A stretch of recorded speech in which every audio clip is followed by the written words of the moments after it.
One killed in Yau Ma Tei fire, but newly replaced mesh may have saved lives.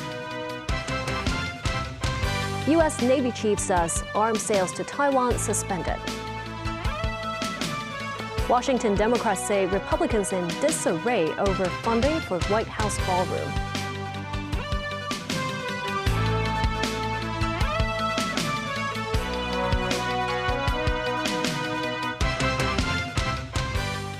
Good evening and thank you for joining us. One person died and 4 others were injured after a fire broke out at a subdivided flat in Yau Ma Tei. The Fire Services Department initially believes there are no suspicious circumstances in this case, adding that the building's fire alarm system is fully operational. Timothy Lee tells us more. Fire began at around 11 p.m. on Thursday at Manyun Building, where there was a bright blaze at a unit on the 13th floor of the residential structure.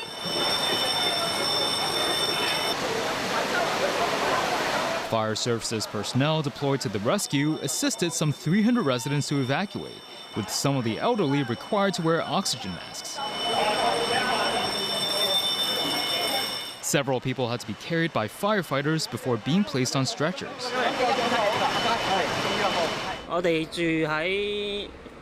A local resident said he lives right above the unit where the fire started, noting that large amounts of smoke blew inside his apartment once he opened his window and he knew he had to escape. This woman said she was worried the fire would burn upwards and affect her unit on the 15th floor, adding that she was shaking throughout the ordeal. The blaze was put out at around midnight, with fire services personnel subsequently discovering a charred body of a 69-year-old man inside the apartment where the fire started. The man reportedly had trouble moving on his own. His female partner of 30 years was at a restaurant at the start of the incident. She said she was unable to save him and suffered burns herself, adding that she saw him rolling on the floor and couldn't drag him out of the apartment. The woman believes the blaze was the result of an electricity leakage next to her bed, given the pair were not cooking at the time. Another 4 residents suffered injuries and were brought to the hospital for treatment. Initial investigations by authorities indicated there were no suspicious circumstances behind the fire, with fire services personnel stressing that the building's fire alarm system was fully operational. Earlier today, police officers entered the unit where the blaze originated to collect evidence and conduct their investigation. Timothy Lee, TVB News. The fire-stricken Manyun building in Yau Ma Tei have been undergoing major renovation work since last year. Flames retardant mesh installed on the external scaffolding may well have helped prevent the blaze from spreading further. Industry representatives say the contractor had also implemented sufficient fire prevention measures. Manyun building previously underwent major renovation works in 2016. Last year, the building received at least 4 orders from the Buildings Department and Fire Services Department requiring further repair works.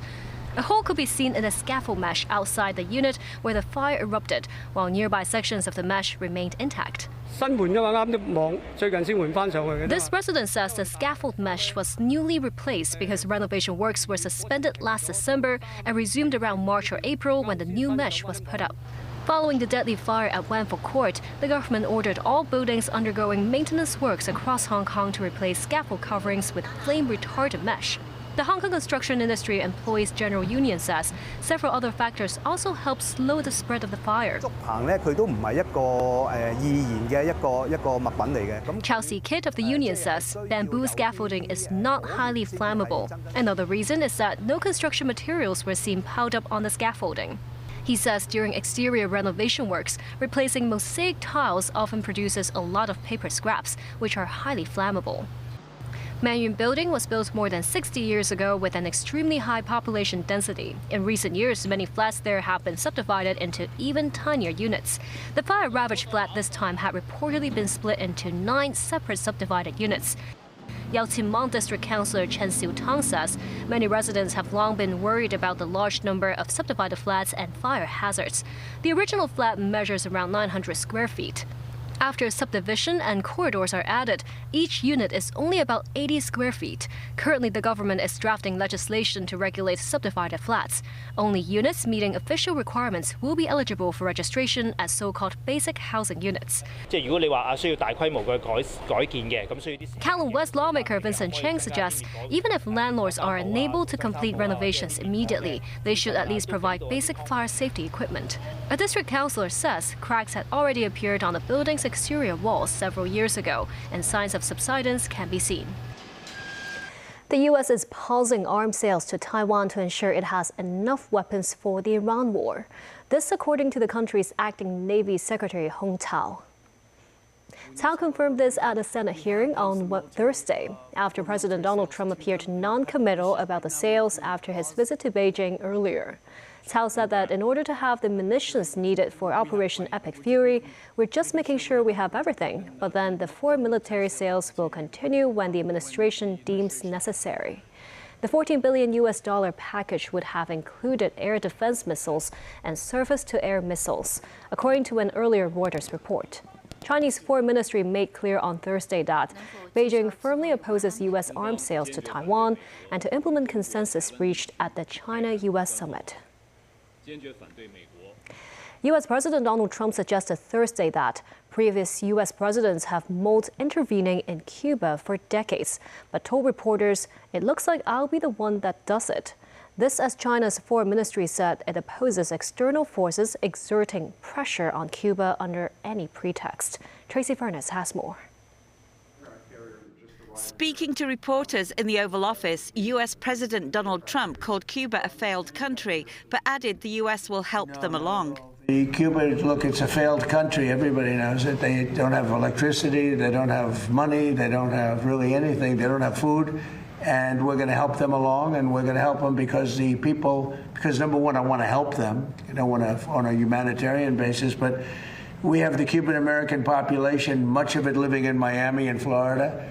That's a great group of people, amazing group of people, industrious, they're great Americans. They've wanted this to happen. They want to go back to their country. They want to help their country. Other presidents have looked at this for 50, 60 years doing something, and it looks like I'll be the one that does it, so would be happy to do it. This as U.S. Secretary of State Marco Rubio said Thursday that Cuba has always been a national security threat to the United States. Here's what I can tell you. Cuba not only has weapons that they've acquired from Russia and China over the years, but they also host Russia and Chinese intelligence presence in their country, not far from where we're standing right now. So Cuba has always posed a national security threat to the United States.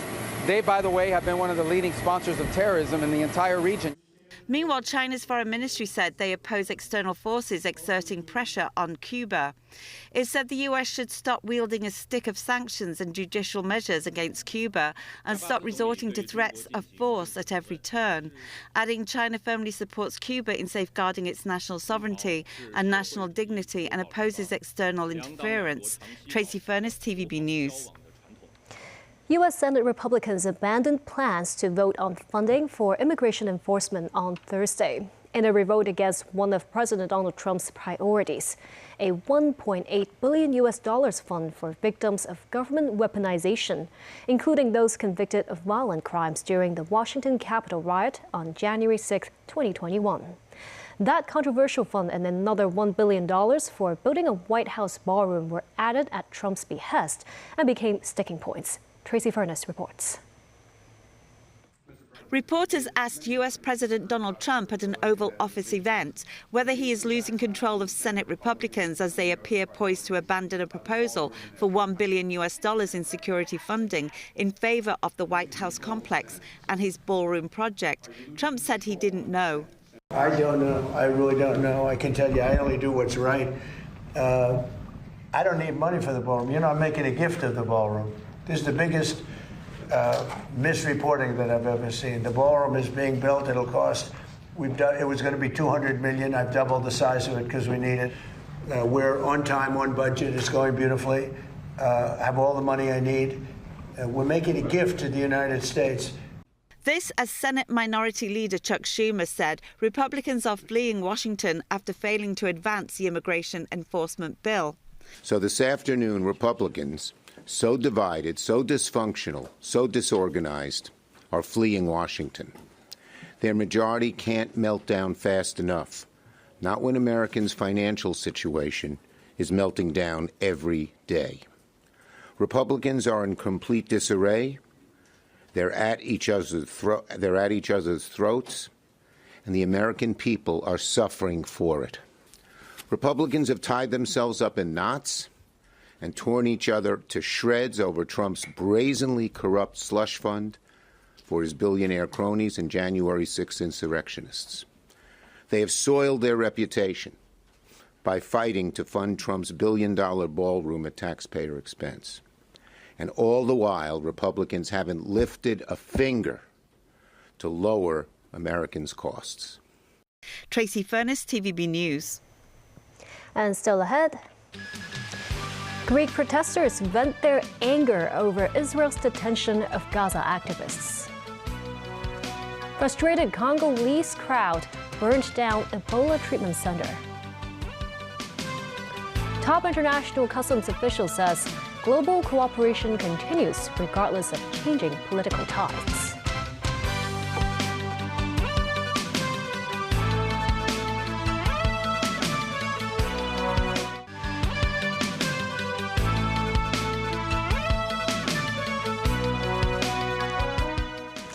Welcome back. An activist from the Global Samud flotilla who was detained by Israel said there were at least 50 cases of sexual assaults on activists, as well as over 30 broken bones, broken clavicles, broken ribs by Israeli forces. We know that on one of the prison boats, as people were being brought into the open space, they were held in groups of 2 or 3 with about 5 commandos, brutalizing them one by one as people were entered into that container.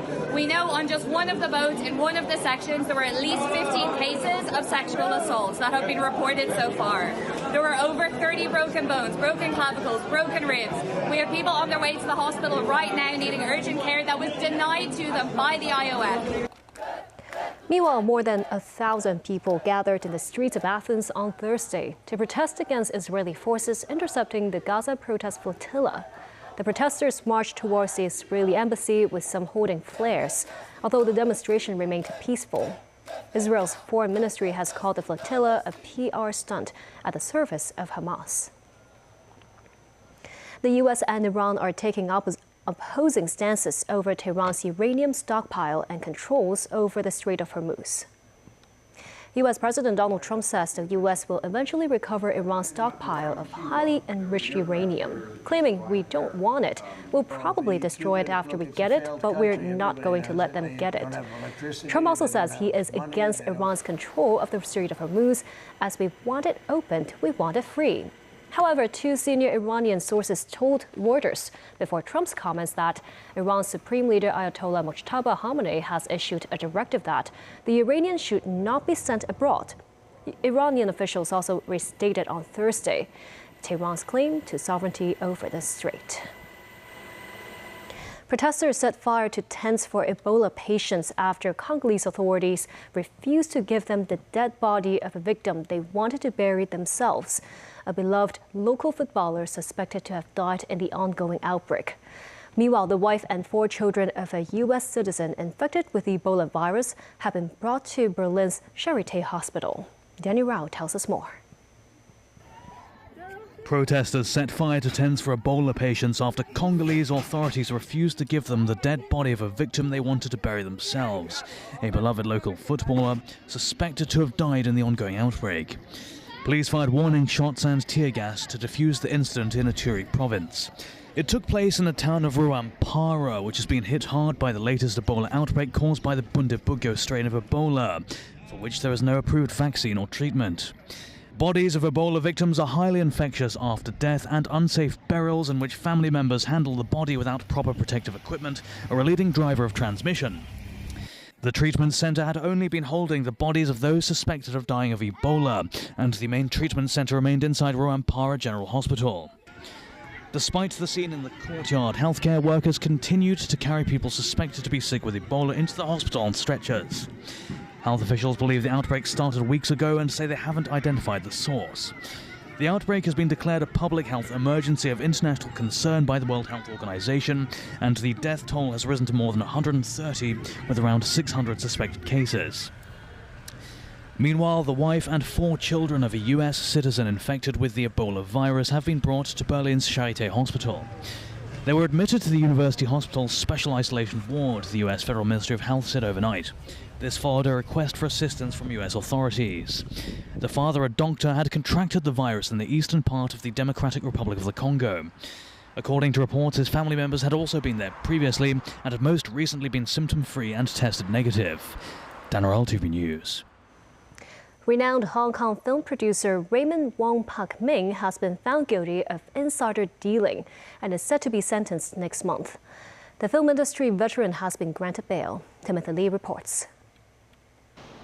The 80-year-old Raymond Wong Pak Ming, chairman and controlling shareholder of Pegasus Entertainment Holdings Limited, was accompanied by his son at the Eastern Magistrates Courts earlier today. Incidents connected to the case took place between August 25th to October 10th in 2017, when Wong negotiated with a third party on the sale and purchase of Pegasus shares. At the time, he transferred a total of $2 million to his younger sister Jenny Wong and encouraged her to purchase Pegasus shares via WhatsApp. The younger Wong purchased $1.6 million worth of shares, earning a profit of $1.03 million. The film producer pleaded not guilty. During the hearing, the defense said the payments that Wong made to his sister were related to a younger brother's properties in the mainland. They added that the texts between the siblings on WhatsApp were a special way of communication between family members. But the magistrate called the explanation absurd and illogical, saying Wong was not a trustworthy witness and found the film producer guilty. During the mitigation plea, the defense said it received more than 20 letters from character witnesses praising Wong's help and charity, including a donation of $5 million to the mainland during the COVID pandemic. The defense also provided a mitigation letter from TVB Assistant General Manager Virginia Lockey-Ling, who spoke of Wong's contribution to the film industry over the years. The sentencing is set for the 9th of next month. Timothy Lee, TVB News. China's upcoming Shenzhou 23 crewed space mission could mark 2 major milestones for Hong Kong: the possible inclusion of the city's first astronaut and the first Hong Kong-led scientific research project aboard the space station. The Shenzhou 23 spacecraft has already been transferred to the launch site at the Jiuquan Satellite Launch Center. Traditionally, the astronaut crew list is unveiled one day before launch. All eyes are now on whether Hong Kong's first astronaut will serve as a payload specialist this time, responsible for scientific experiments. Among experiments on board is the Hong Kong University of Science and Technology's space project, MUSICAL, or the Multi-Spectral Imaging Carbon Observatory. The instrument is capable of monitoring global greenhouse gases and carbon emissions with high precision. The HKUST team created the instrument in just 2 years. Meanwhile, researchers at the Hong Kong Polytechnic University are also preparing their own space experiment. The project will study how sand and gravel move under different gravity conditions aboard China's space station, helping future lunar and Mars missions improve landing safety.